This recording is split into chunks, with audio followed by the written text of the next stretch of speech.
y'all, it's your boy Joe Lock. How y'all doing, man? It's time to flip the coffee party. Y'all know what time it is. It's conversations with your who? With your what? With your boy. Hey man, hey, I'm glad y'all locked in this morning, man. Wherever y'all at, share the video out there, right? Grab your coffee, cause she's in the building. Y'all been seeing her. Y'all seen me doing my little dance today. You know what I'm saying? Y'all seen the little thing I was doing this morning. That's how I felt when I got out of the shower. Cause I'm getting ready to interview Mr. Who? Miss V. But I gotta tell y'all this, man, before I get into the show today.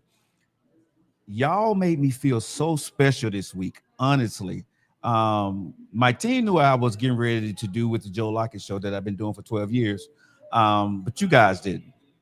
Just a select group of people knew. And then when I put it out there on social media over the weekend that I was retiring the Joe Lockett show, which means I'm not retiring, but the show itself. I retired the Joe Lockett show. The love that y'all showed your boy, man. I'm tapping on the microphone for y'all. Thank you. Thank you. Thank you. Thank you. Thank you for all my wonderful hundreds of guests that I interviewed over the years. Thank you for all the supporters and sponsors, the schools, the radio stations, the national TV shows, the magazines, everybody, man. Thank you for listening. Thank you for putting me on TV. Thank you for doing all this stuff. Now, don't y'all stop now, okay? I still need y'all to do these other coffees and conversations and one-on-one. I'm still him. But I want to say thank you for the support. You guys made me Joe Lockett when nobody knew who Joe Lockett was. And because of what y'all did for over those 12 years, man, and I put a list of people, and the people that I left out, I didn't leave you out, but blank charges to my head, not my heart. I reached out to you guys. I couldn't put everybody in the list. I just put the significant people that in the beginning gave me a start. But there were so many other people that were a part of my journey that you couldn't put it out there because y'all ain't going to read all that stuff. But most of you guys, I've already said it numerous of times. So thank you so much. From everybody in the city or outside the city, thank you, thank you, thank you. Honestly, it's been a joy to do that show. But now it's time to move on to some other things now, and let my team start to build other shows similar to that show with the more fun and upbeat. I'm a little bit older now. I can't be doing all that stuff I used to do, y'all. Y'all know I do all that. I had to bag it up a little bit. You know, I like doing this right here. I like having conversations, right? Grown folk stuff. So make sure you guys lock it into the Joe Lockett Coffees and Conversations, the one-on-one. Make sure you follow us on the LIM page. Okay, make sure you follow the Joe Lockett Show page. That's where you will find all our content at. Now, the interviews that I got today, have y'all grabbed your coffee yet? See, I'm mad at y'all. Listen, lady, mama, put the baby down, grab the coffee, okay? Or tell your husband to make you some coffee, you know what I'm saying? If you're at work, pick up your coffee, whatever you're doing, because this interview is Coffees and Conversation. I need y'all to drink the coffee with me. I'm at the Filter Coffee Parlor. I don't know where y'all are watching this, but y'all need to watch your boy, okay? Watch me. I got this. I'm looking pretty good this morning. How I'm looking? Y'all doing good? But y'all, all jokes aside, I can't tell a joke, but there's a person in the building that can. Been doing it for years. And I don't think I've ever interviewed her. I think maybe one time. I think one time when I first started the Joe Lockett show, at 6:00 in the morning, I interviewed her. I think I did. I'm going to ask her when she come on.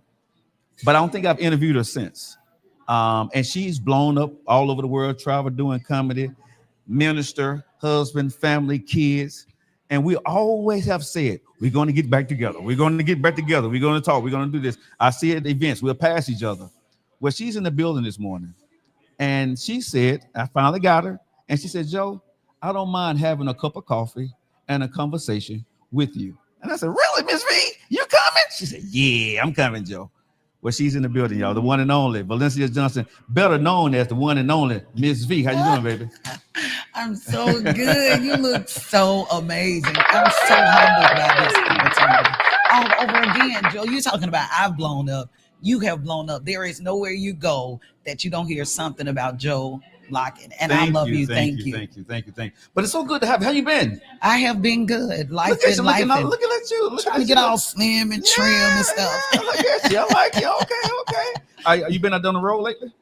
Well, you know, I recently purchased the Old Family Dollar. Yeah. Turned it into the Epic Center, which I love to call the Empowerment Depot because we do so much. Mm-hmm. And it's really consumed a whole lot of my time. Okay. I'm still doing Miss V, the comedian, Miss V, evangelist, the preacher, the ministry, but most of my time is consumed with the Epic Center. So should I call you Valencia, Miss Johnson, Miss V? What can I call you? Call me Miss V if you Miss nasty. V. Okay. No. See, you can call me whatever. Ed, you heard what she said. Ed is her husband. I ain't listen. Well, Ed. you see, all started, types of fine right now. Look, I listen. looked at you, Joe, and I said, Joe just left the gym. But hold on, I did. But hold on. Yeah, you know how big your husband is? He big. That's why they call him Big Ed. Big Ed. You're not going to get me stumped the mud hole in after the show, no, man. no, Okay, no. He's okay. Ed, she did that. I ain't said nothing about nasty. She did that. But no, thank you so much. But so how was things with the family?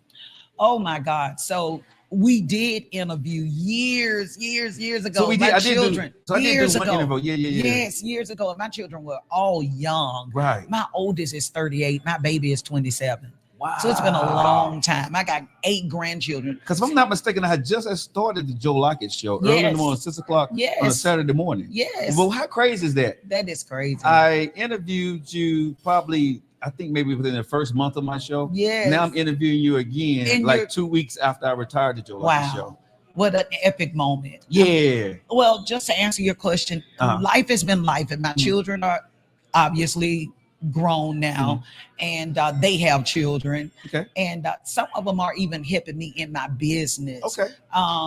But I'm married to the most amazing, wonderful man in the world. You know how I love Ed. As a matter of fact, you made me cry when you were at the Epic Center not long ago, because you were just talking about our love. Yeah. And so I'm actually married to the love of my life, and I'm getting to be a girlfriend. So I'm doing that, you know. I never did that because I got pregnant when I was 17, had my first baby at 18, then got married about 6 months later. So I've been a wife almost my whole life, you know, and to be married now to the love of my life, and I'm getting an opportunity to date and feel like a girlfriend. And you know, I wear my shirt with a knot in the back and all that. I mean, even my church robe, I got a I'm feeling myself. TMI. But go ahead. But it's early in the morning now. Everything is going really good. I mean, I've had some challenges that have occurred within our family, as families do, that has forced me into, you know, a different type of mind state about the way I move. So, but I'm still growing. Well, let's go here because I know you, but I don't know you. Yeah. Okay. So did you grow up in Birmingham, Alabama? I did. I grew up in Birmingham, Alabama. I went to Jackson Elementary. Shout outs to the Jackson Eagles. Is it still here? There's no such thing as Jackson no more, right? I'm just saying. I started to buy that building. As a matter of fact, I wanted to buy that building, but the building still exists, but no, the school doesn't. Okay. But the greatness that came from it is still here. So what side of town was Jackson School? West End. Oh, you do 35211. 35211, baby. Okay, me too. And so, are you 35211? Yeah. So, and then I went to West End High School, where I met Elwood. We went in 84, 80. I was there I graduated in 88, but I was there. Yeah, I'm 88. Yeah. But I didn't graduate I graduated from mine. I went there my freshman you cheated. and sophomore year. I had to move. My parents moved to Forestdale. Keep the address. That's what black people do. They keep the old address. I can't say mine. Mine was mine the Tigers. I don't even know that was 35214 where I was living, but I don't mind the Tigers. But you know, black people do that, right? Oh yeah, like they go to schools that they are not zoned for. You can't do that no more. No, I didn't though. But you could. Yeah, I could. But no, my parents actually, because I got in trouble. Okay. Moved over to Forestdale. We were literally, I had to go to Mine High School. Okay, gotcha. Yeah, we was over in Forestdale, but where the Pack Rack used to be. I was on 70 Highway. Yeah. We live back over there, but yeah, we live way over there. Crazy. Yeah. But isn't it crazy that we went to the same high school? And we did. So Coach other? Akon and all those people. Of course, Miss Abner, Miss Wilder. Miss Wilder saved my life. I owe her everything. Shout out to Barbara Jean Wilder. So were you a comedian in school? I was a class clown. There is a difference. What's the difference? The difference is it's structured. It's in order. I was acting a fool for no reason. I wasn't so paid, were you a class clown in Jackson? I've been a class clown my life. So you got F's in conduct? Straight F's in conduct. Straight F's. And Mr. Willie James May. And I thought the statute of limitation was still running because I was trying to get Danny to help me press charges against Mr. May. Because Mr. May used to whoop me every 6 weeks. You know I'm gonna get an F. Why are we doing this? Why are you whipping me? You know I'm gonna get an F. That's my love language. So did you getting the F keep you off the honor roll? Yes. Of course. Why come I figured that? Of course it did. And I was smart, very smart. But I mean, talking was. I mean, why did they have conduct on there? Anyway? I don't know. I haven't. Yeah, that was the crazy. Because I got C's and D's in conduct, and you was right there with me. I got whoopings too. I got whoopings. Yeah, I got whoopings too. Yeah. I don't think they understood that I was sharpening my future life. None of my teachers were prophetic, by the way. They just thought I say that about my parents too. Nobody, y'all did not see the talk show host, radio Joe, like you know what I'm saying. I'm like, y'all owe me some back pay, some retribution pay for all the whoopings that you gave me, right? Yes. So in school, what was your favorite subject? PE. No, just kidding. My favorite subject in school was English, and it was because I was very enamored by my English teacher. I don't think it was because. Hold on, it was a he or a she? Different at different times. Okay. It was my so you just remember about the teacher school. itself. Yes. Okay. Yeah. But in the first English teacher I had was a lady. Okay. And that's what started my love for English. Okay. And so to answer your question, I need to back that up, and because I said all of them, but no. My first English teacher was just so charismatic. As a matter of fact, it's what kind of shaped me to wanting to be who I am now. Okay. Because she was very charismatic. She knew how to deliver. She had a little something about her that was just, she knew how to make you get engaged. You know? Yeah. And math was always hard because it took quietness and thinking. I am under, unless you go into the mathematical engineer field or something, you only need to know how to subtract, add, and divide. That's correct. it. All of the other stuff they're trying to teach y'all, man. Why do we need algebra? You don't. I still don't know what pi times y means. I don't. That part. Yeah, I'm with you. You don't need it. Yeah. I never listen to all the kids in school. You ain't gonna never have to diagram a damn don't sentence. Listen to okay, him. you will never have to diagram a sentence. You need the math. You know what I'm saying? Math, hold on. Diagram the sentence. Put the line here. Put the noun. The line over here. We didn't. We got in trouble for that. Exactly. But we didn't need a lot of stuff, Joe. We didn't need science. Why am I ever going to dissect a pig again in life? What am I going to do? I'm not. Now, let's be fair. Certain things that people do in life, they do need that. You're going to be a doctor, something like if that. You're going to do those kinds of things. But for the average person. But I think they should ask us when we're in school. You don't know that. But no, that's unfair. That's unfair because we don't know. No, I think what they should ask us is what we want to be, so then they can start shaping us for that. And giving us those. Okay, I read a book one time by Tom Ross called Strength Finder 2.0. He said we spend most of our time in life building on something we will never be. People want you to build on what's not your strength, not your strong suit. But can we go here though? Because I do think that's true. But I think as a kid, you should be introduced to a lot of stuff. Yeah. Okay. And then once the kid or the teacher or the parent sees their interest, you start to put things around them. Like what about high school? So let's do elementary, middle school. Give us what you want us to have. Yeah. But by the time we get to the 9th grade, now let me tell you, I don't want to go to Coach Patrick's math class. You remember Coach Patrick? Yeah, I remember Coach Patrick. Yeah. They get thrown out of Coach Patrick's class.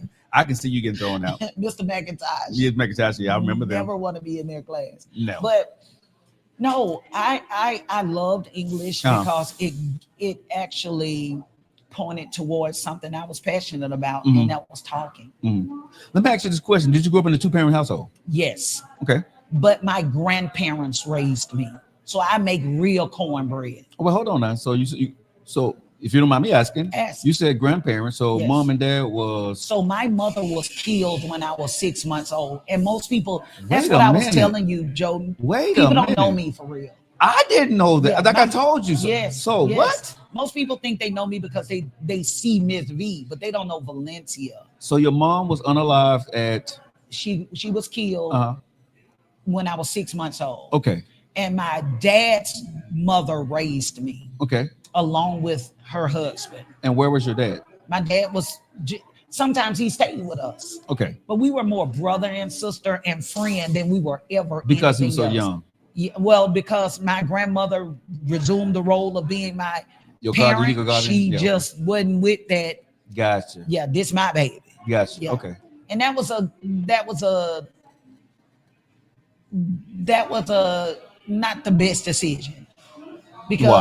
Because I needed that relationship with him.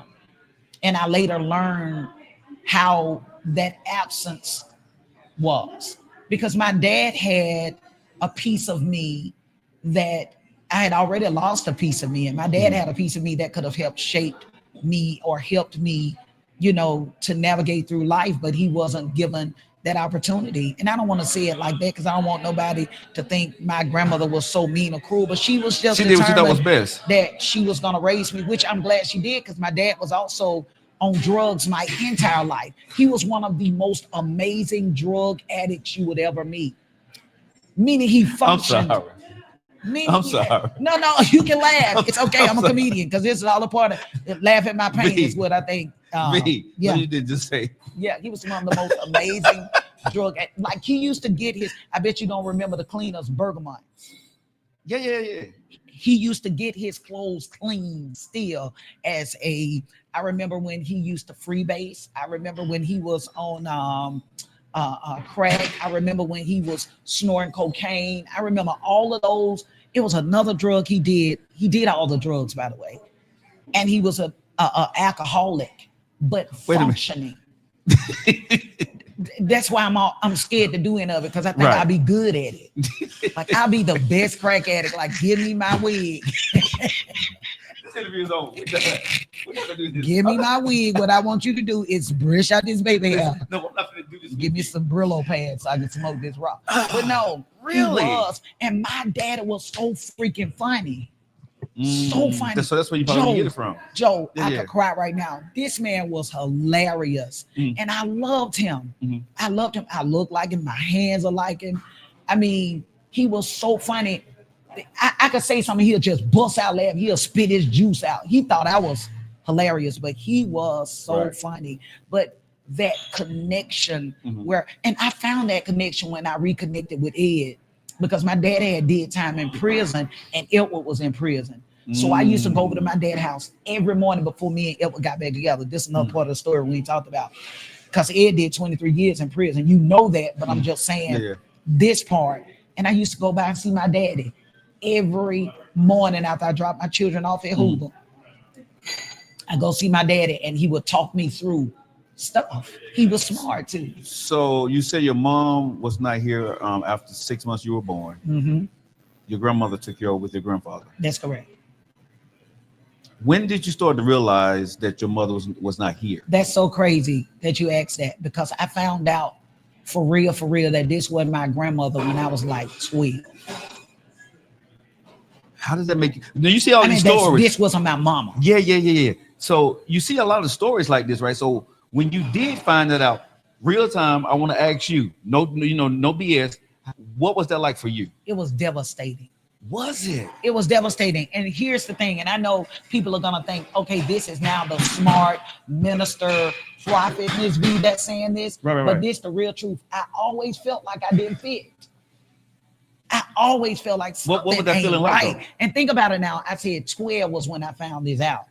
That feeling of nobody thinks like I think. Nobody is doing what I'm doing. No one. Something was missing. Something just wasn't right for me. And I didn't know what it was, because at 12 or back in the day, you ain't ask no questions either, right? If you had an opinion, they gave you one. But it was devastating, because it then started to unravel all of why I would sometimes feel a distance. So let me ask you this. Did you find out by mistake, or did someone tell you? They sat down and said, it's time for you to find out? Both of them. But it was a mistake, because my mama's sister said it out of anger. And she said it in front of her children, because my grandmother thought I was amazing. You know what I'm saying? I was one of the most talented little young kids you would ever meet. And I was like, the kids say the darndest thing. I mean, at my time, just as a kid, I could say some stuff. And my auntie was angry with my grandmother, which was her sister, because she didn't want me playing with her daughters or hanging out with them, because they was fast.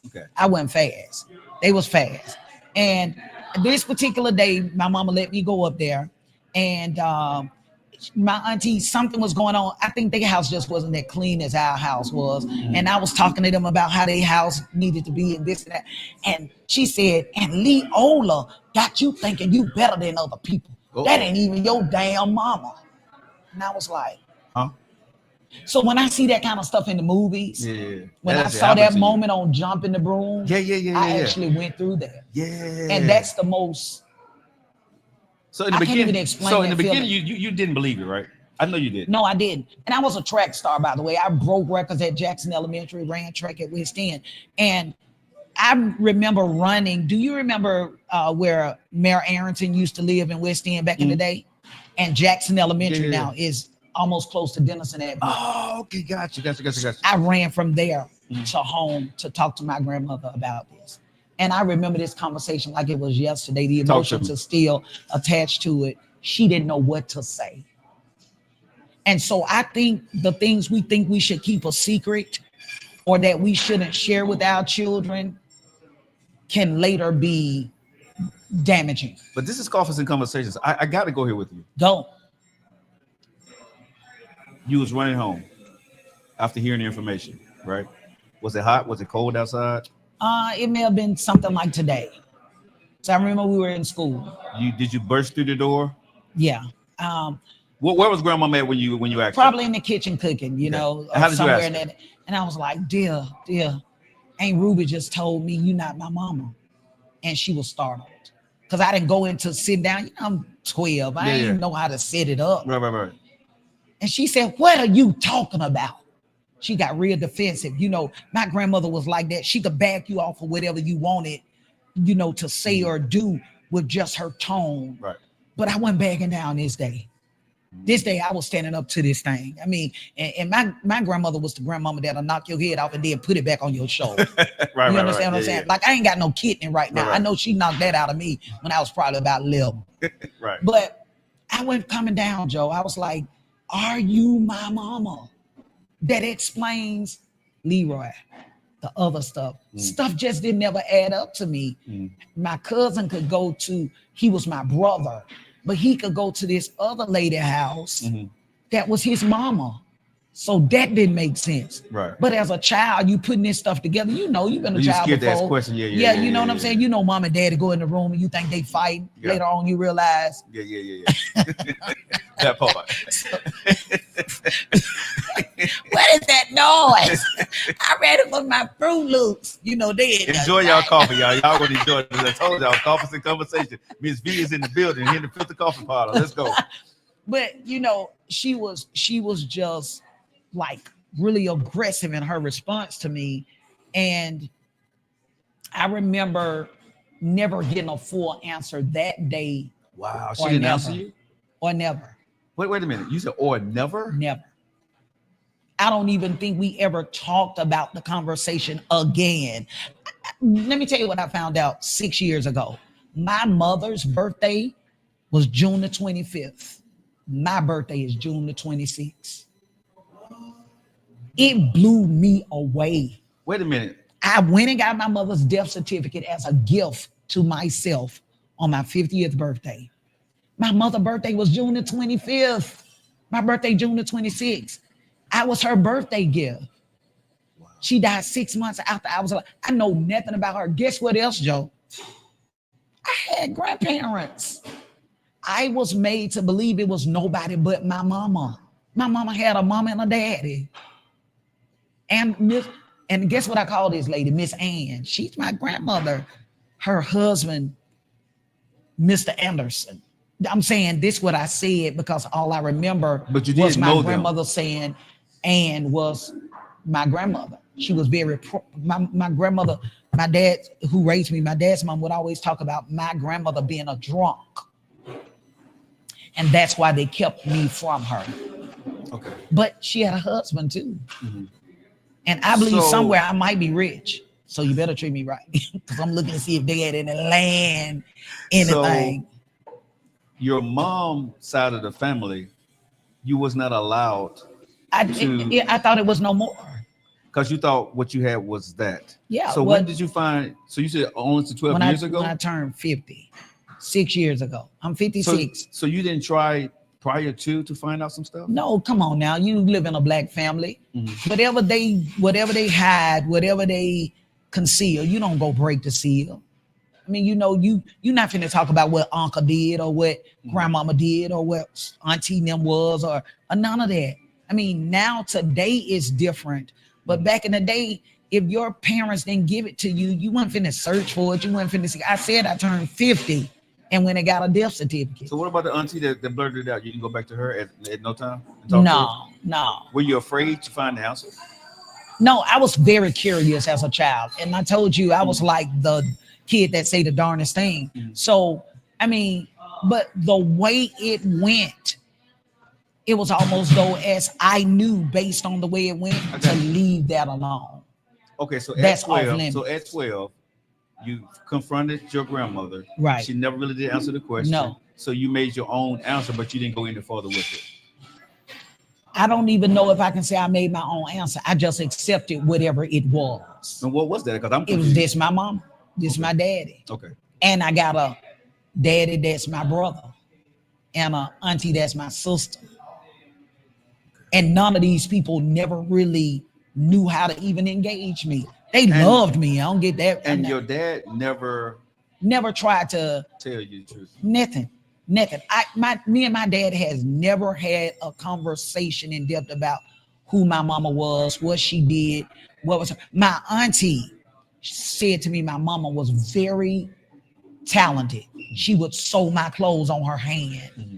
My other auntie told me, which was my daddy's brother's wife, told me, because her and my mama were supposedly good friends, told me that my mama was a fighter. She could fight. Then my grandmama told me, which is the attribute that I actually got and strengthened it, my mama was a thief. She could steal the sugar out of gingerbread cookie and not break the crust. So I learned how to steal the sugar out of the gingerbread cookie and not break the crust. Wow. Let me ask you this question. So, have you ever seen the picture of your mom? Yeah, she gorgeous. Beautiful. Eyes like mine. I mean, if you look at me whenever you catch a glimpse, my eyes are light brown. Wow. And she had, and they'll change colors. They'll get a little lighter during a certain season. But her eyes was the way mine changed. Her eyes was like that, period. She was a very broken girl though, because the only picture I have of my mom, on the back of it, she writes a note to my dad and says, "Leroy, it hurts my feelings when you talk about me in front of your friends." That's how I located my low self-esteem. That's how I located my inferior to being dark-skinned with short hair, which is one of my most popular jokes, but it is one of my most broken, stories of my life. Because I grew up in a time where light skin and hair mattered. I'm dark skinned with no hair, and so I saw how that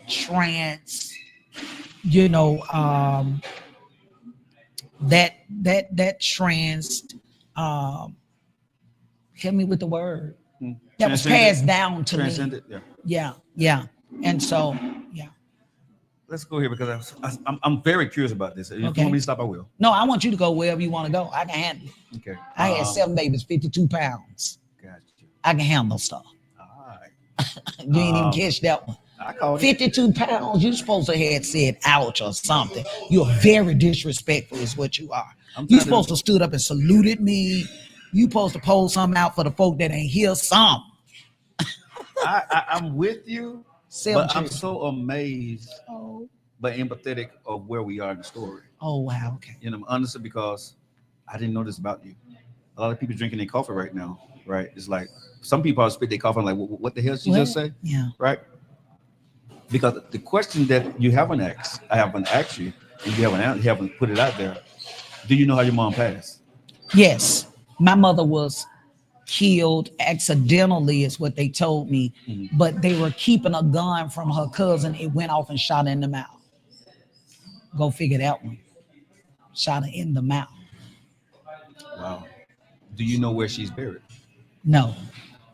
No one told you? I think years and years and years ago, maybe when I was little, my auntie's sister must have told me somewhere, but I forget exactly where. I was so young. Yeah. So you being a mom and having 7 kids, is it important to you to tell them their history and Yes. tell them The what you're truth. missing, right? Yes. What and Yes. you want to make sure they understand Yes. that there's Yes. a part of you missing. Yes. So is it something Yes. you like make sure that they know everything that they need to know because you don't want them to be where you have been or Was. still probably is Yeah. on something. Oh yeah. Oh yeah. How's Yeah. that- what's that look like? But you know me, Joe. I'm very transparent. Right. Like it ain't nothing you can't ask me. I'm not intimidated with no subject, no issue. If I don't want you to know it, if I don't put it out, Right. it's I'm protected for whatever reason. But a one-on-one, a private something, if I feel comfortable, it ain't nothing I won't share. And that's the way I've been with my children. I've shared with them everything. Wow. Like it's stuff my children do that I be want to pistol whoop them for, because this on page 38. And I told you this. My life is an open book. I told you how this gonna go, and you went and did this foolishness anyway. Or you allowing yourself to go down this. I already shared that with you. So I will never forget. Speaking of being transparent, sharing everything with my children, I was getting ready to get back with Ed. He in prison. So I needed to, I was a good old church girl, so I want to make sure I tell it with all the truth or whatever like that. So I went to my daughter, who was about 16 at this time. I was like, oh, I'm in a dilemma. And because me and my children grew up together, we're very close, And so I said, I'm having a dilemma. And she knew I was back with the love of my life. I'm divorced from their dad now. And everybody know, all my children knew about Elwood. And so I said, I got to tell Elwood, something that I'm not sure if he gonna want to stay with me. And this my daughter, 16. And then maybe she was 17. She was 17 because she was in college. Yeah, she was down there still. So she said, what you gonna say, girl? So I said, I gotta tell him I had sex with 6 men. She said, what? I'm saying what? Girl, I had sex with 6 men in a month. This is what my daughter said. I done had sex with 6 men in 1 month. What are you talking about? She lit in on me. But that's how transparent I was with my children and am and is to this day. He threw the cameraman is out of here. No. Yes, she did. No. B. I promise. Your 16-year-old daughter said she was 17. That's how I thought about she was in 6. Yeah, 17, 18, well, however. She said, Mama, I done had sex with 6 men in 1 month. Like, what are you talking about? That's what we do. That's how she said it. That's what we do. I was like, so then it became, the story flipped from me. Cliff, get him some coffee, please. Water, CPR, defibrillator, something.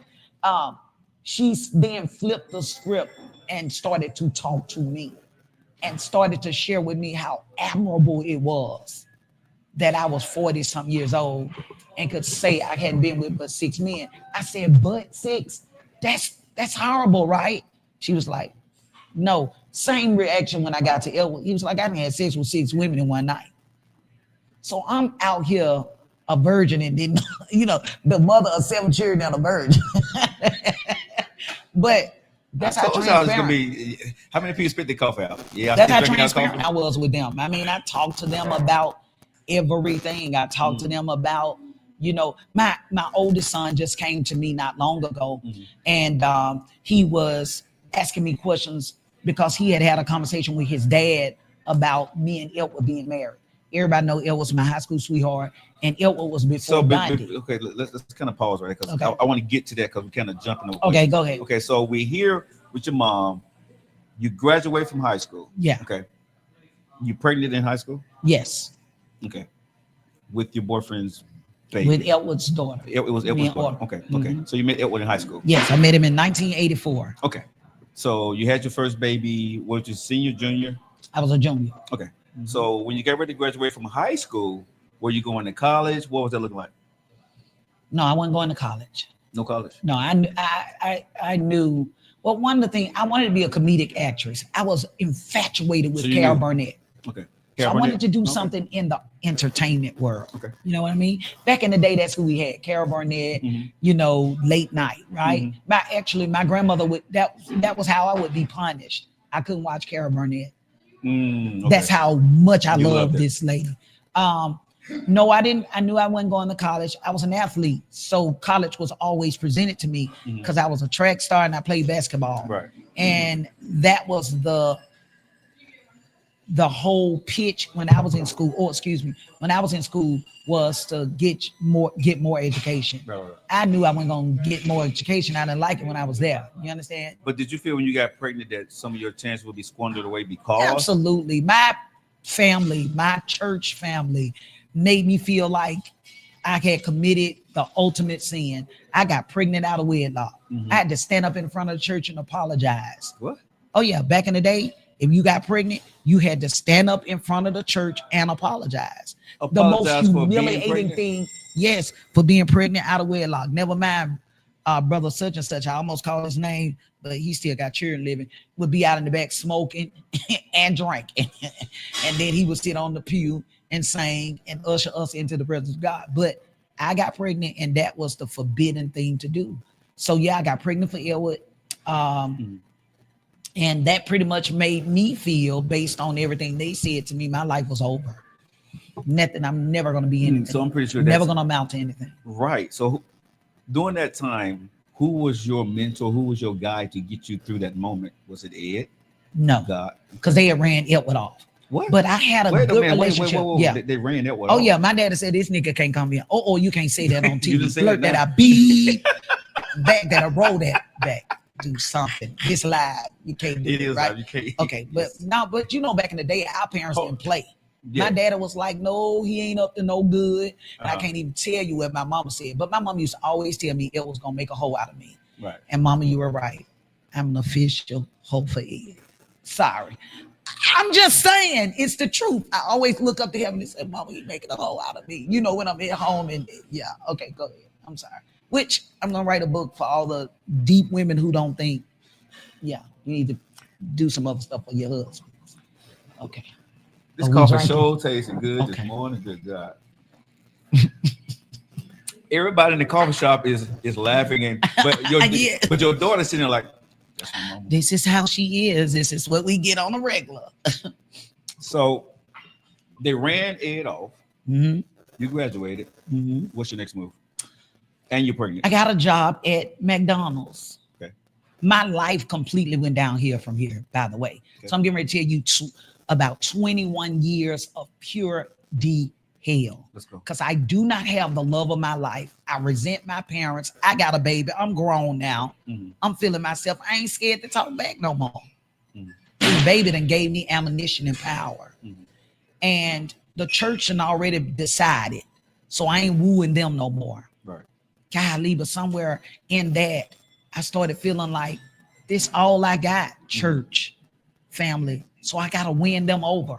So then I got a job at McDonald's. I started working at McDonald's, and my boss brother came in one night. Mhm. And I'm a cut up. I'm a dude, girl. You know, Joe, how me and you make Tomboy. chest bump. Yeah, I'm Yeah. a tomboy. Yeah. And so I saw him, and instead of him flirting with me, I flirted with him. He was like, just tell my brother I'll holler back at him. I said, I'm gonna holler back at you. That guy became my husband by default. I sold him on because I've always been very resilient and animated, and I'm a go-getter. I can push through some stuff, you know? And so he lived and we on the projects. I come from a home house, if you should say, well off, because my grandparents were, 30 years my senior, or so how y'all say that? And he was in an impoverished life. And so I sold him on, we could live good, marry me, be with me. And I convinced him. Yeah, I convinced my ex-husband to marry me. My mama went and signed for us. My daddy said, I'm not going because he got on white shoes and it's October. As a matter of fact, he said, because we don't want to do no more blurts and bleeps, but he ain't gonna never take care of you. You can call him a ninja. Yes, this ninja ain't gonna never take care of you. He got on white shoes in October. That's how he made his decision. And he was right. So believe what your parents say when they tell you stuff. What made, I want to go here because you was 17, 18 at the time? I was 18. Because you was 18 years I old. done had Ebony now. Me and Right. Elwood's child. Right. And Elwood's been ran off. That's correct. Right. So he And go the to guy- college. He at Miles. And then the guy that you started talking to was how old? He was 19. He was 19. Uh-huh. Do you think you were so hell bent because you were hurt, disgusted, depressed that you wanted something to cling on to, Yes, and of that's why course. you forced and you wanted that. Yes, You wanted out. hey, what I wanted to do was win my family and church back over. And to do that, I need a husband. And I found a Oh, candidate that okay. didn't have anything going for himself. And I sold him on the storyline. I mean, as a child, I was really good at Telling really that story. winning people and telling the story. And I sold him on it. He never liked me. 21 years. He never liked me. And you wanted him. And I did You wanted him everything I for could your to purpose. I did everything I could to persuade him to like me. It was like the story in the Bible with Leah and Rachel. Mhm. You know, he didn't want Leah, he wanted Rachel. Because the girl he with right now, she white as this whole wonder and ain't got no teeth in her mouth. And he wipe her mouth and everything. He loved her. Right. He didn't like me.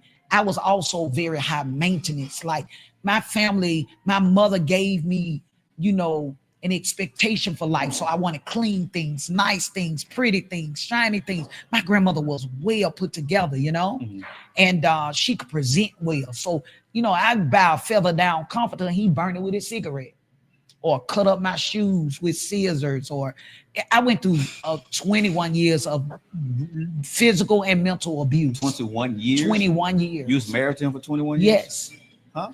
21 years. He never got any better. No matter, and there were times when it was good, you know, and that, but it was never ever. So you stayed with him even though he was abusive, even though he went with other women. I've had women that knock on my door and ask for him, and he's literally said to me in front of these other women, B, I don't want you anyway. And I would beg him. I was the real, this is no lie, I'm not exaggerating. Because I'm Miss V, I could make this thing look real good. Right, you understand what I'm saying? I don't need to mess up the image of what you may think you know about me. But most people don't know me because I am also very private as much as I am public. And thank you for sharing today. Yeah. But, and it's time. You know, there's a time and a season for everything. But one of the things that I remember clearly was him saying to me that he didn't want me. Just let me go. He would beg me to let him go. I was the real girl in Diary of a Mad Black Woman. Like I would stand between him and the door and beg him. He didn't shut my hand in the door. He done pulled off with me with my leg in the car. I mean, he didn't want to be with me.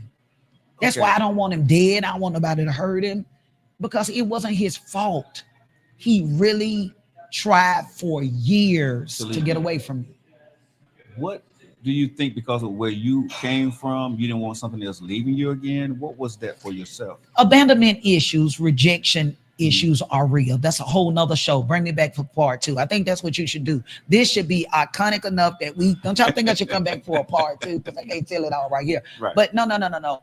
I dealt with rejection and abandonment because the other part you don't know is that my dad did go and get a wife and have children. And I was his first child, looked just like him, but he loved those other girls. So I felt that. The father, and I want to be respectful, that was a crackhead, started another family. That's correct. Wow. That's correct. But my whole game plan is if I could make my ex-husband love me.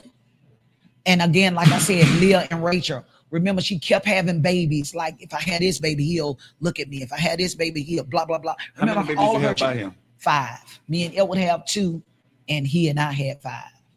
Wow. Wow. Yeah. And just to, you know, really just show you, I wasn't perfect. You know, I wasn't perfect. I'm not trying to act like I was this, but I was amazing though. You know what I mean? And I don't know where you want to go in those 2 areas, amazing or perfect. I was amazing because I kept the family together. We never went without anything. He didn't work a lot of times. Remember now, he was on drugs.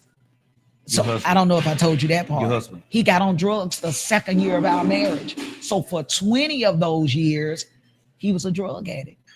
Stealing ceiling fans. Back in the day, crack was serious. Crack was Crack. Stealing Whitney ceiling said fans. it was wax. She is lying. Crack was the, you know what, for a Negro to get up and take your ceiling fan out. This some hell of a stuff. So you woke up one morning, y'all ceiling fan was gone. No, I came from work and the ceiling fan was gone, and the deep freezer and the phones. It was bad. And I went to the drug house. This is a true story. I'm not making this up. And got our stuff back. I knew where he had gone to do drugs. And I got us. I was as addicted or messed up or sick as he was, because I would literally walk my yard off, count my footsteps to walk off where I would dig a hole and plant my money. So if you go to my old house, 2408 Avenue W, I probably got thousands of dollars in the ground, because I've See, don't say that on here because somebody going to dig up them people's yard. It's probably thousands of dollars for those of you who need some extra money. 2408 Avenue W. But no, get some folks in trouble. I used to dig. I put my money in the flour bucket. I would put my money in my butt. I would hide my money everywhere, and he could find it. I done woke up and it was gone out of my person, my inside. Wow. That's how bad he was on drugs. And I stayed with him. Because my broken self, my need to be accepted self, said this picture is accepted. Being a wife, having children with a husband, that's all they ever wanted, was for me to have that look. Let me keep making this look work. And I was dying. I wrote a book, I Believed His Lies, because once he learned the game against me, once he learned how much I needed to be needed, then he started to manipulate that and use it to control me. I wrote a book called I Believed His Lies. And one chapter in there was entitled, He Was Killing Me to Keep Me. He was killing me to keep me. Once he realized that I was messed up, he started working it. He wasn't going nowhere. It was good for him. He still cheated on me because he also was a working addict from time to time. My ex-husband would work, but he would work and wouldn't want to give me the money. I would never forget my oldest son, when he got about 13, he was like, I'm gonna get a job. By the way, all of my children were affected by this stuff, very bad. So when you do not make good decisions and you got children, they will be affected. I don't care how much Jesus you know, because I was in church their whole life. I've been a preacher their whole life. But the stuff that I was going through privately scarred the hell out of them. My oldest son was a little 13-year-old boy saying, Mama, please, I'm gonna get a job. Don't go behind daddy today. Because he knew his daddy was going to throw the money in the middle of the street. I'm out in the middle of the street trying to get it. He going to bust my wonder. It was crazy. Are you close with your kids? Yes. Yes. I mean, there's a few of them don't like me, but I still go by their house and get a contact of their reefer every now and again. No, I'm just kidding. We all love each other, but there is some challenges in all of our relationships. Right. But now, throughout the whole time, I was an amazing mother. I wasn't perfect. I was amazing. That means I never let the lights get cut off. We always had food. I was a strong shoplifter. So when I go in the store and I told you they said my mama could steal the sugar out of gingerbread cookie and not break the crust. You got to be careful what you pass down, because I learned how to.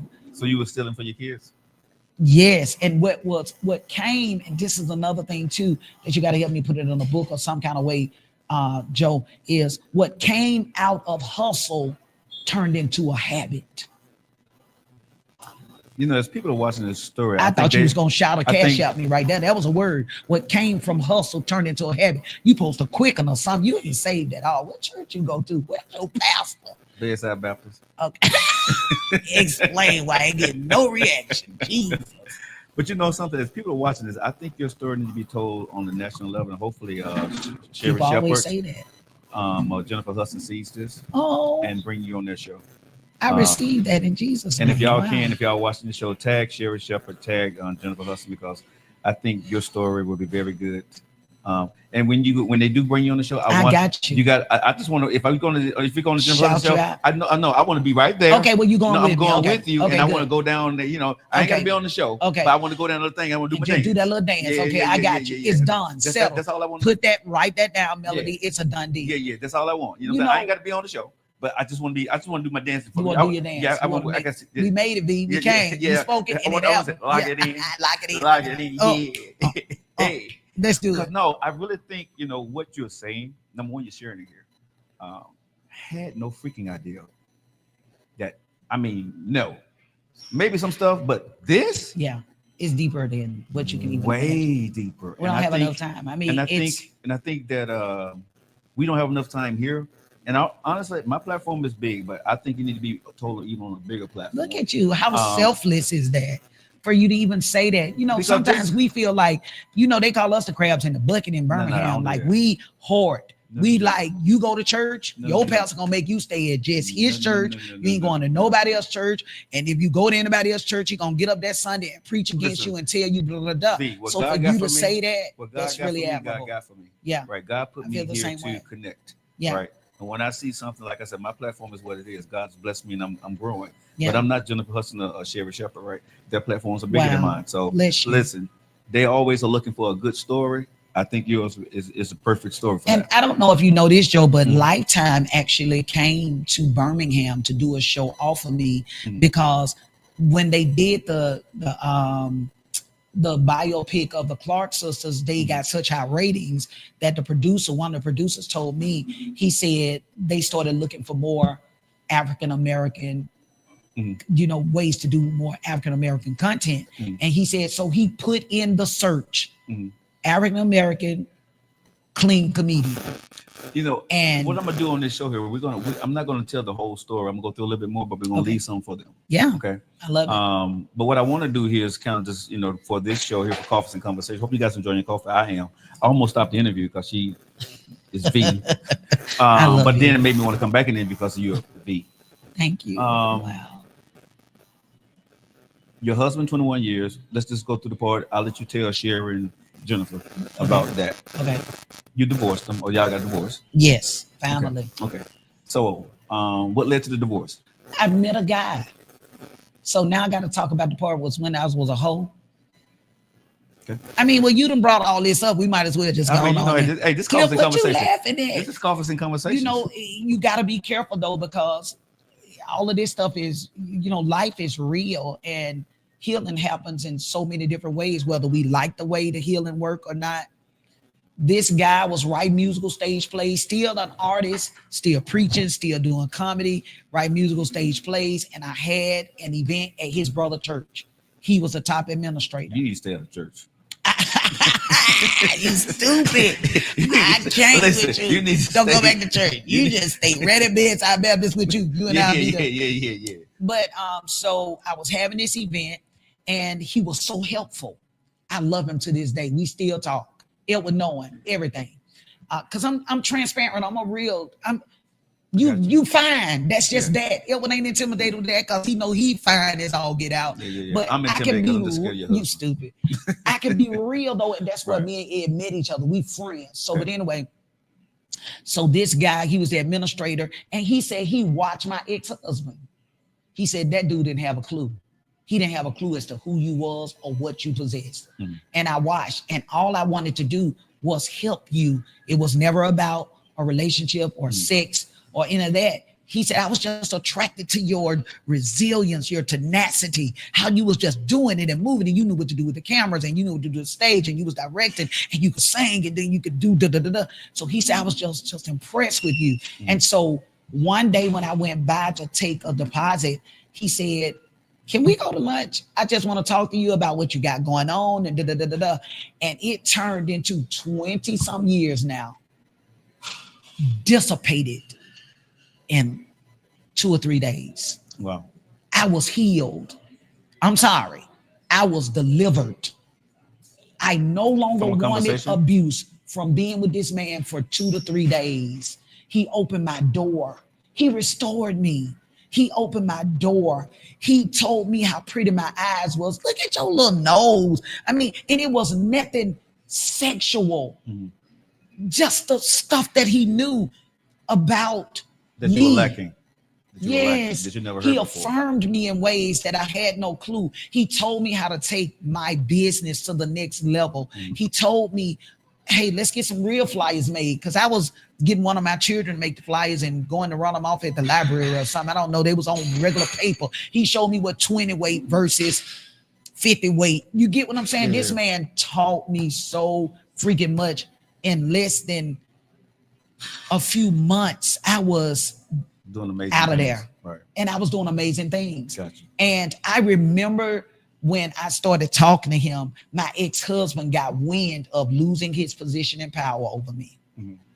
And he would call me everything but a child of God. He called him for church and said, the little preacher y'all think y'all got, she a hoe. She going with the pastor at the church. He drugged me to them people on the voicemail. I got a friend of mine who will tell you this a true story. Shout out to Prophetess Lisa Foster. But he left messages on the thing and everything.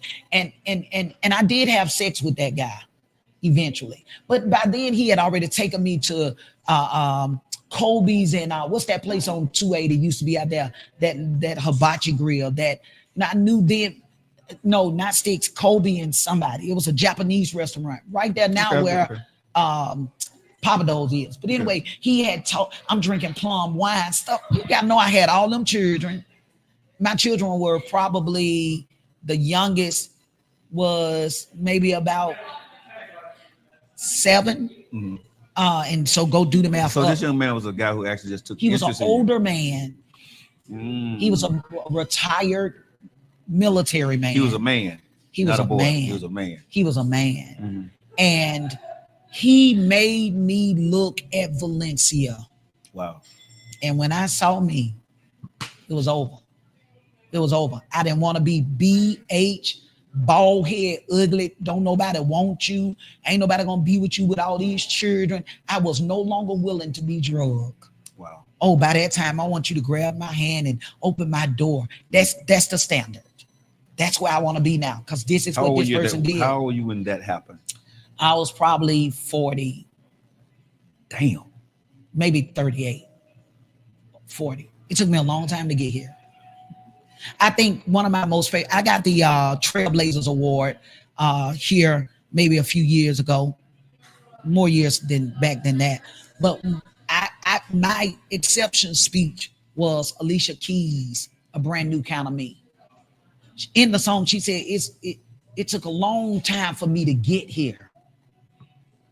It took a long time for me to get here because my whole life was just mangled.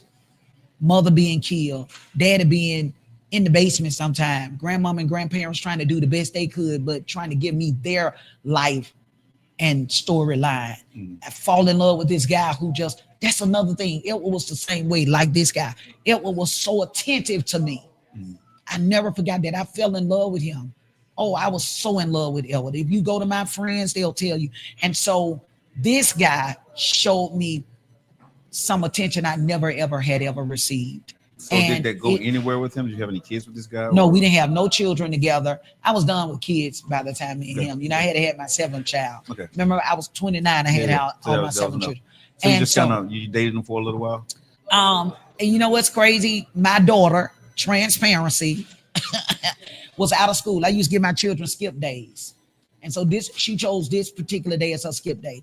And she said this to me, and me and him talk about this all the time. Whenever me and him talk, he'll ask me how Danisha is or something like that. But she said to me, Mama, I don't think Mr. K is how I use his name, is your husband, but he the puller.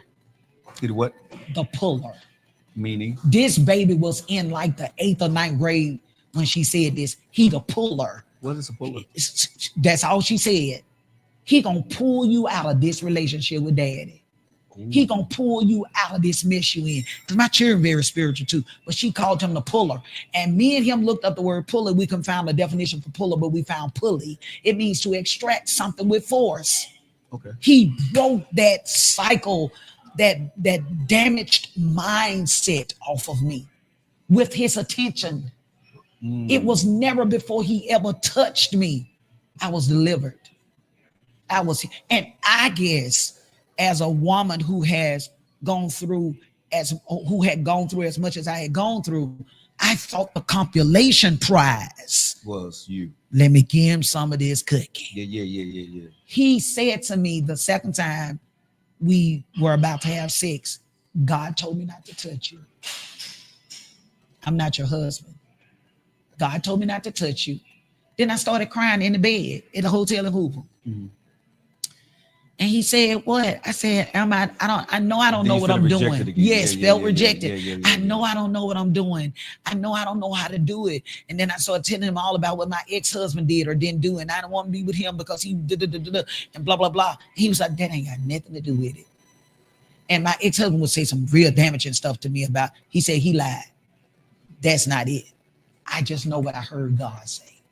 He said, I'm supposed to help you with your business and your career. But this is not what we're supposed to do. Yeah. And when I reconnected with Elwood and told him about Elwood, he said he the one. And Elwood was still locked up in prison. So let's get to this. So at some point, you went ahead and let old boy go. Mm-hmm. Or he let you go. Y'all became friends. He let me go. And we just stayed friends. You stayed friends. Yep. He continued to help me do work. I met him. We still would go to Jason Deli and eat our salad and hummus. But so are you considering yourself a hoe because you were with him or you were with other men before he?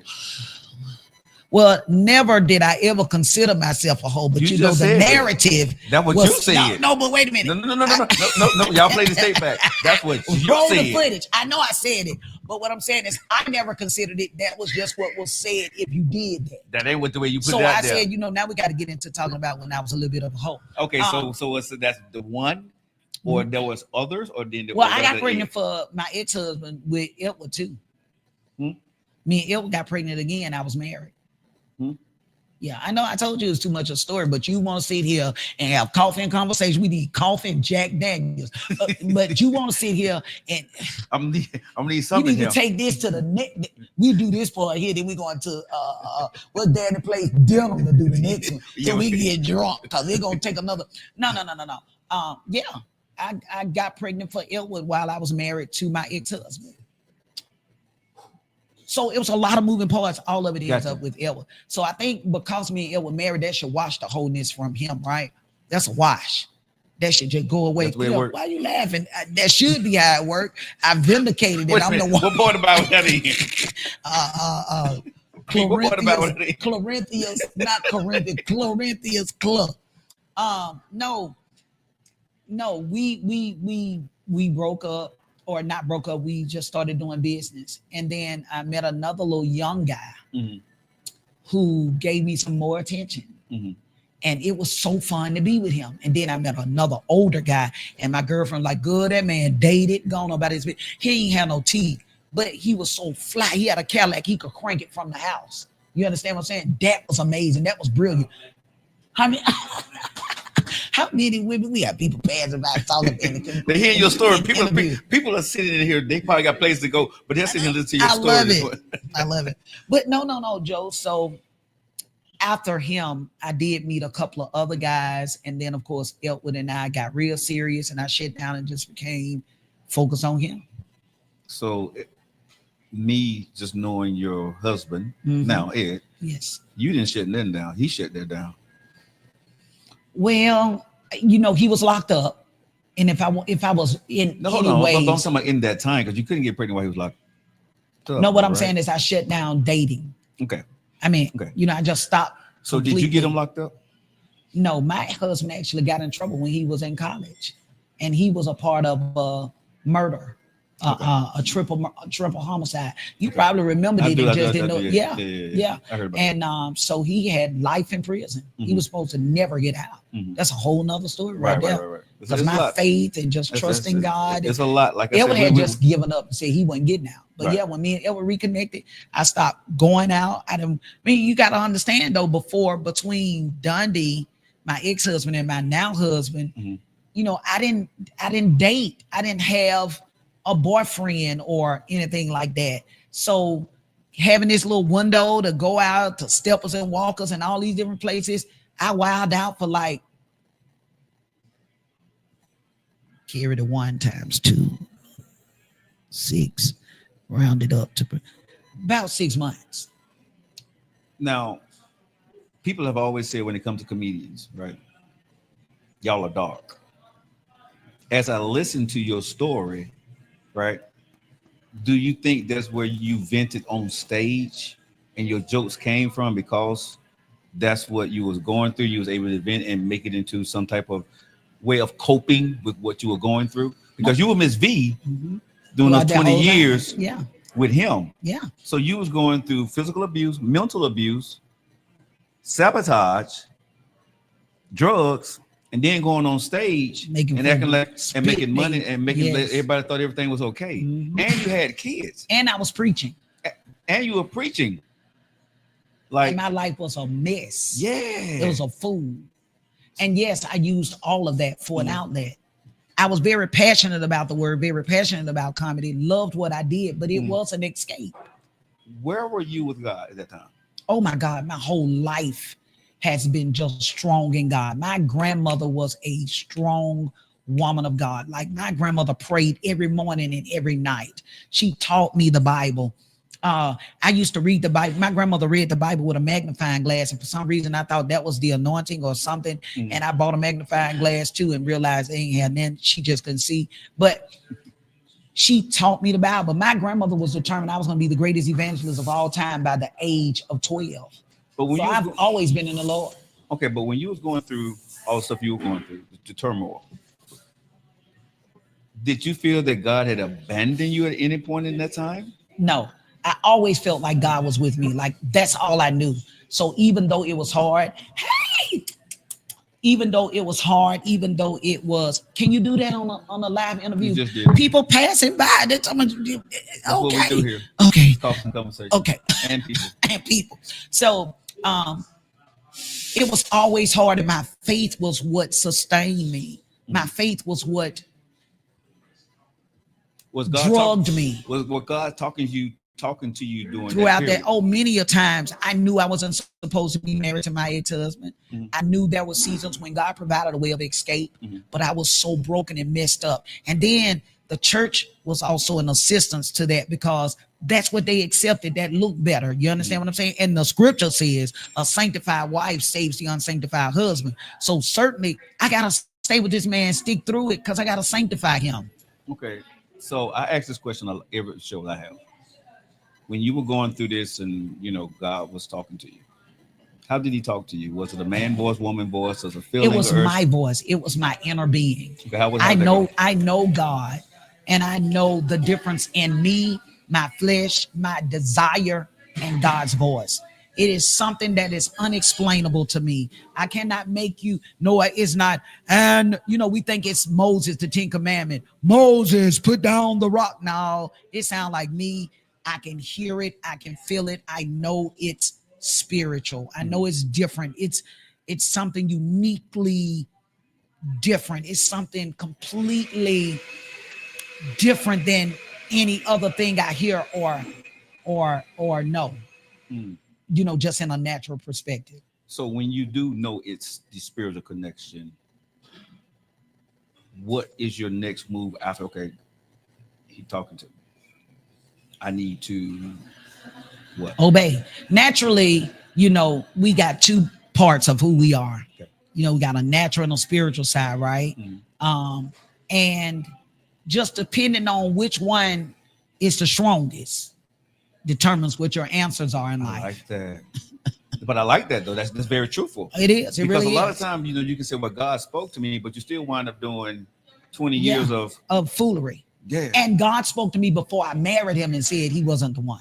And as he does, he tell us something is not, and then we go and try to make it be or force it into God's zone. Okay, well, if I keep praying, God, you'll sanctify him, right? If I keep doing my part as a wife, won't you save him? Won't you heal him? Can't you do da-da-da-da-da? But God is not going to impose on somebody's will. All of us are free moral agents. We can do what we want to do. And we really start trying to work in witchcraft and manipulation when we do that, because we want to force people to be what we want them to be. And this guy was never going to be what I wanted him to be. Edward is what I want him to be effortlessly. I don't have to ask for none of what I get. So let's get here because I want to bring Big Ed into this conversation. Okay. So you married Ed after he got out of jail? No, I married while he was still in prison with no EOS, which means end of sentence. The actual chaplain that married us, Pastor Jackson, he's deceased now, said, I'm not going to validate it because you have to get permission to marry somebody when they're in prison. You got to be able to prove you ain't just a pen pal or something like that or whatever. And Pastor Jackson was so enamored by me, he and his wife, they was absolutely not for me marrying Edward. He said, first of all, he's never getting out of prison. Right. He's never getting out of prison. Right. I said, well, he going back up in 5 years. He said, ma'am, he's never, I, by the way, preached at that man's church. Him and his wife divorced, and me and Edward still together. You so petty. So I'm petty. I'm petty. You so petty. I threw that out. Oh my God, do that on so purpose. Oh my God. So you can't judge no book. You can't judge no book by the color. See, they didn't believe it. A lot of people think me and Edward was pen pals. They don't know that he is the father of 2 of my children. They don't know we have, the first one history. Was his. Yes. And the third one. So, okay, so why? I just got to ask you this, honestly. Drink some coffee. I'm loving this. I'm loving it, Joe. See, Joe? See what you've been missing? Me and you supposed to be together. we here now. V. Yes, sir. My friend. Yes, brother. My sister. Yes. That's all you done been through. Everything you done told us. Mm-hmm. Why the hell you marrying a man in jail that's never getting out? Because I'm sure everybody right now is listening. That's the question on their mind. You done been through all this, seen everything. You said you were delivered from the pastor that you only had the one time with. Yes. I'm beating. I'm this person. I got it. I'm finna be this thing. I've always wanted to be all this, and I'm really good now. And all of a sudden, you sitting here telling me, you telling the world, yeah, I'm good, but I'm a married man that's never gonna get out of prison. So I remember this, and this is not for the book. This is not for the storyline. This is the absolute truth. Talk to me. When I was dating Edward and we got pregnant with Ebony and my parents ran him off, I cried like a baby. I got down on my knees in my bedroom that was at the front of my mama's house. This when I had Ebony. The first baby. So when I was 18 years old. Okay. And I say, God, one day I just want to date him. Because I never got to be with him. And I was so in love with him. I say, one day I just want to date him. Well, I was on a Laugh-A-Lujah comedy tour with John Gray, Marcus Wiley, all those cats. I was the only girl. I came to my mama's house to just holler at her before I went back home. And my sister said, Edward called. Then I said, he out? She was like, I don't know, fool, but he gave me a number. She looked at her phone. It was 2 weeks ago. The number was still in there. Back then, we didn't have all this data we in storage we got now. So she said, but I think it was 305-9011 or 309-5011. I dialed the number, it would answer. We talked for hours. This is it. You got to come to the musical stage play. And I don't know when my daughter and them are going to book this one, but it's going to be sometime this year. We're going to do The Preacher and the Prisoner again. Because remind you now, I was preaching full-time Ed in the prison, right? Preacher and the Prisoner. We did a musical stage play off of it. Right. But me and Edward talked for a long time that day. I'm leaving out of my mama's house, and I literally am opening my door. God, Lord Jesus, this brings so much emotion to me. And I hear the Lord said, you said one day you want to date him. It ain't nothing I ever asked God for that he hasn't done. He been that good to me through all of my pain, through all of what I've suffered. I didn't tell you that the child that me and Edward had died. Ebony, she fell on the playground at school, hit her head. It's so many turns and sharp cuts in this story that it's a lot. But our first child died. Fell on the playground at Snapfinger Elementary in Atlanta, Georgia. Thank you, baby. And so, but I remember I reached to open my door and the Holy Spirit said it just as clear. He said, you said one day you want to date him. Stop what you're doing and I will allow. I stopped dating. I didn't go nowhere. I fast. You can call Cheryl Sherrod, Maria Hart, and my classmates, Valencia Johnson, Bruce Craig, any of them, they'll tell you, I was sincere. All I did was fast and prayed and fast. I lost so much weight. I mean, because I was believing God for Elwood to get out. Elwood said, go on with your life, Lindsay. I'm never getting out of prison. And I said, but I heard God. Then I started seeking God, and he told me stuff to do. The girl that went in, I don't want to say too much, but it was a girl who worked in the system as though she was waiting on me, bruh. Like, I've been waiting on you. What took you so long to get here? Went and create a docket. It was on it. Everything was so supernatural. When Edward got a letter that said you got a court date for parole, he like to die. They put him off all the time. The first time they put him off, the Holy Spirit said, do you trust me? I just kept on praying and praying and praying and praying. Edward said, go on with your life, Lindsay. I'm never getting out. I said, God told me you was. He had given up. He was like, man, I'm going to die here, man. I'm guilty. It ain't nothing you're going to be able to do. I appreciate your relationship with the Lord, but it ain't nothing you're going to be able to do. And I promise you, the last time a prophet named Tawana, she died in a car accident a little bit after we got out of prison, told me, she said, God going to release him. See, I'm crazy enough to do whatever God say do too. The crazy stuff that God would tell me to do, like get up and go to Montgomery today. I go to Montgomery, I'm driving, I don't know where to go. Turn, go down the street where the Capitol is. Do whatever the Lord said do, I did it. That's how I flow with him even to this day. And I met that girl. So I go there, and when I get there, I'm just like, I asked for her. They said her mama died. I had met her mama. They said her mama died. They at the funeral right now. I said, do you know where the funeral is? I went to the funeral. When she saw me, she broke down and cried. The girl, she was like, oh my God, it's you. It's you. When you was talking to the other people, because I was asking some questions and she overheard me. And we hugged each other. She said, God's finna release him now. This was like and don't get my timelines all crossed up, but let's just say this was like in September. And they had already had their, well, let's just say this was like in October or November. They had already had their docket already decided. She said they don't do no docket in December because that's Christmas month. People take off, blah, blah, blah. They created one. December the 13th, he went to court to the parole hearing. He didn't go, but because they don't let the people go no more. But we went. The prophet told me to wear all white. She said, you're going to meet somebody. This is crazy, but this is a true story. She said, you're going to meet somebody. God told me to tell you, don't go in your name. She said, you're going to meet somebody. Do not mention who you are. I had just performed at Bishop Terry Ellis Church in Montgomery. When I got to the parole and pardons board, we go through the chambers. There was a chambers member there by the name of Walker. He's still on the board to the day. Walker, Wynn, and Longshore. Walker, Wynn, and Longshore was the three men on the parole and pardon board. When I got back there, I saw him, and immediately, Ms. V, I love to speak to people. I'm a big celebratory person. I was like, and I heard a voice said, don't mention who you are. Don't go in your name. So he said, I know you from somewhere. Sitting from the judge seat, from his, and I knew him too. He was just at Bishop Terry Ellis's Christmas event. Right.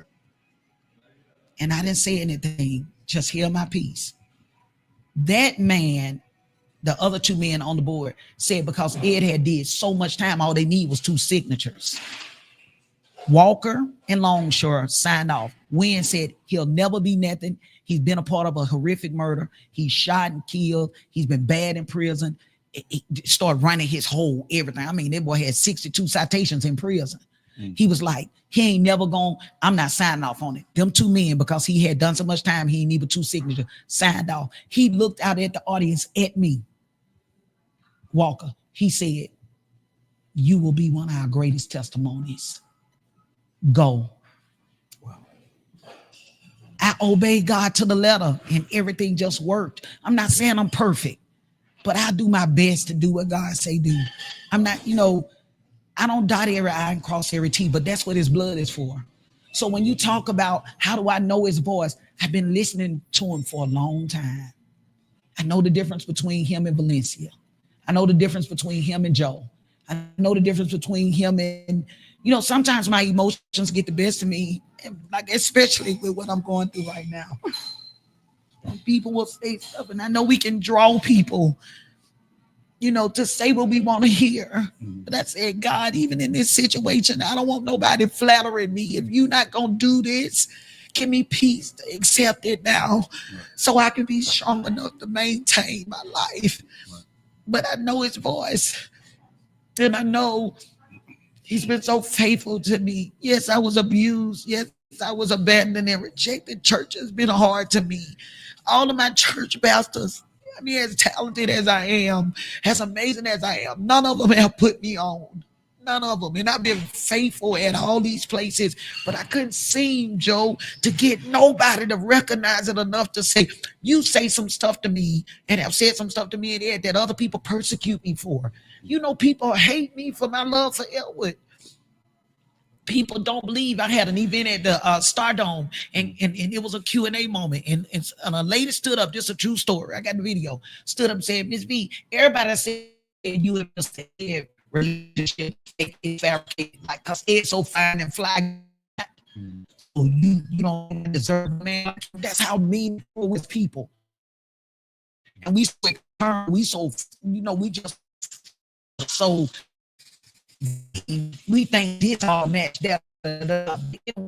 It was good Hosea to go Goma.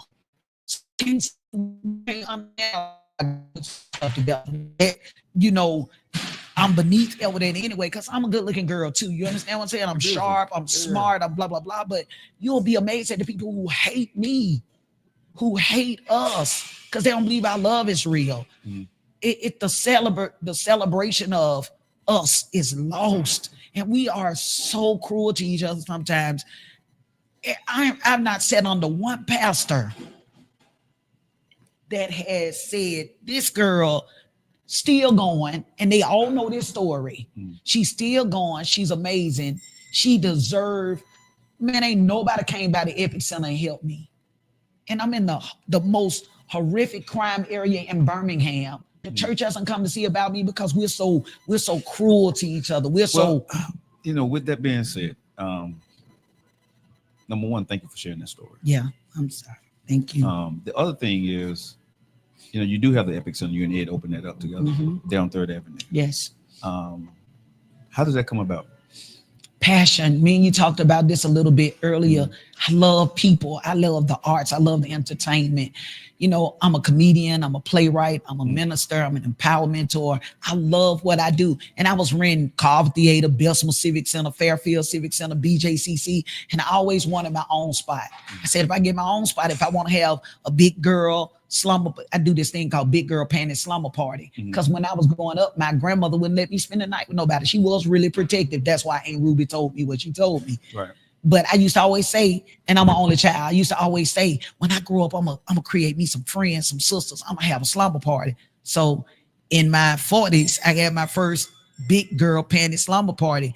But we had to be out at a certain time. So I was like, I want my own place. So if we want to cry all night and laugh all night or dance in the middle floor all night, we could do it. So that's how the Epic Center came about. I just was consistent.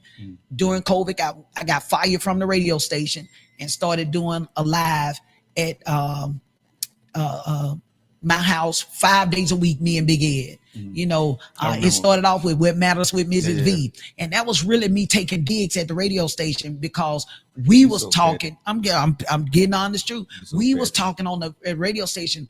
Our subject was the matter of meat. What is that said? The meat, it was on the radio station. One words in it was matter. So I was like, I'm getting paid. And the Lord spoke to me. That's what I told you today.